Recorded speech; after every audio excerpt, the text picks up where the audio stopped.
Hiya, this is a letter to my kids. April the 11th, 2020.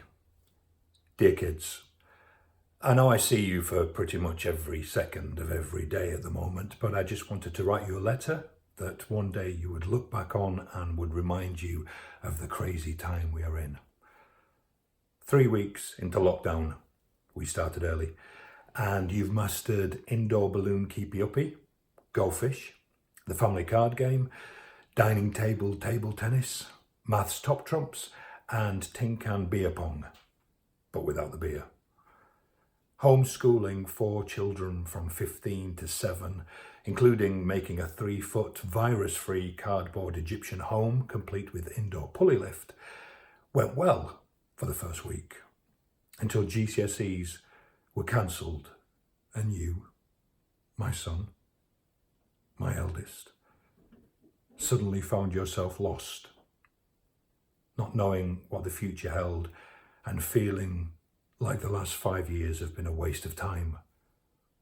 I can't imagine what it must be like to have been working so hard towards something you never even wanted to do or understood why you needed them for your future, to then have that just removed and your future left up in the air. On top of that, to have heard on the news that you have prematurely left school, to know there are friends you will never see again as you all go off into further education must have been awful. You've dealt with it so well and, as usual, made us so proud. Your national insurance number arrived a few days ago. Me and your mum stood there looking at it, holding this letter with tears welling up, an acknowledgement from the government that you are growing up, that you have suddenly left school, and that day when you leave us is drawing ever closer, too close.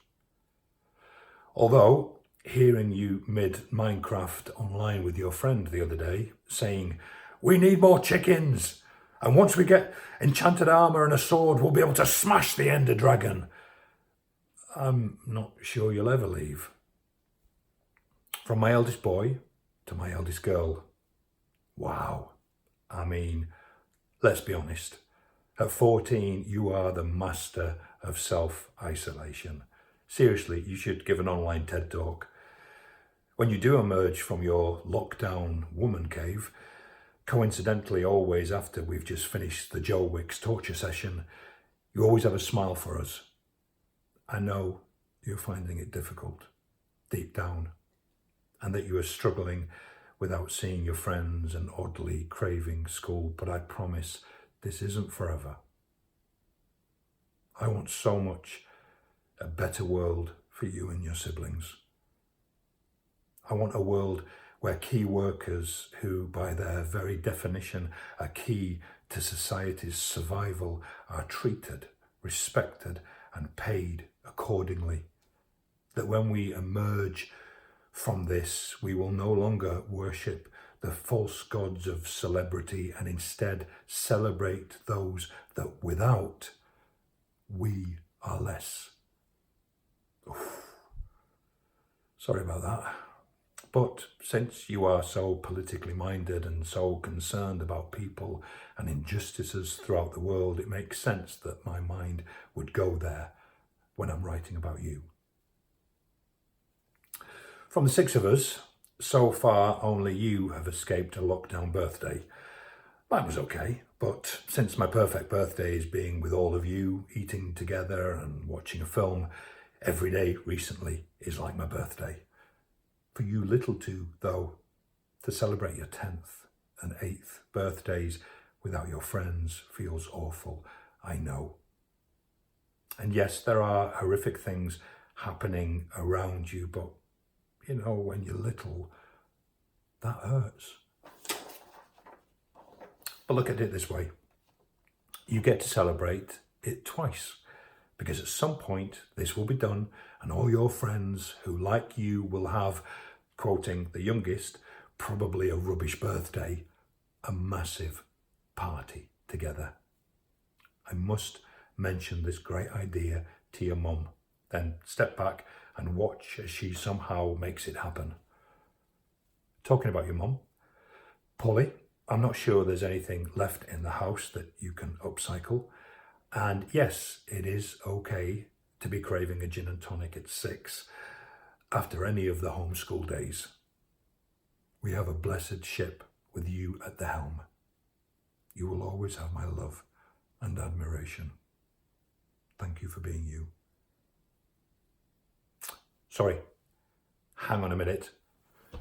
Go to bed or the Easter Bunny won't come! I'm back. That was you two. Running around upstairs, super excited over tomorrow. You're both coping okay, but no matter how much me and Mum have tried to keep your delicate ears away from news which will only scare you, I'm afraid you are clearly unsettled. It's a lot to take in, I know, but rest assured it will end, and during this lockdown we will do everything we can to make it as happy as the newly found voices of the birds in the trees, and help you shine as brightly as the stars in the ever cleaner skies. We are lucky, I know. And I know you all know that. Lucky to have a garden, lucky to have space, to have time alone, lucky to have food in the cupboards, lucky to have our health. But above all, we are lucky to have each other, and at some point in months to come, we must remember that and do what we can to help others less lucky. We must take those emotional Thursday evenings in the front garden, sat on the wall, banging bins, clapping and whooping for all those giants in the NHS, our street united in thanks, and build on it. A lot of people will need the help of communities. As a family, let's make a promise to help ours. Since I'm obsessed with music, I thought I'd sign off with a pretty apt lyric from a song that came out when I was 12. In the words of Huey Lewis, yes, it's true. I am happy to be stuck with you. Lots of love, Dad.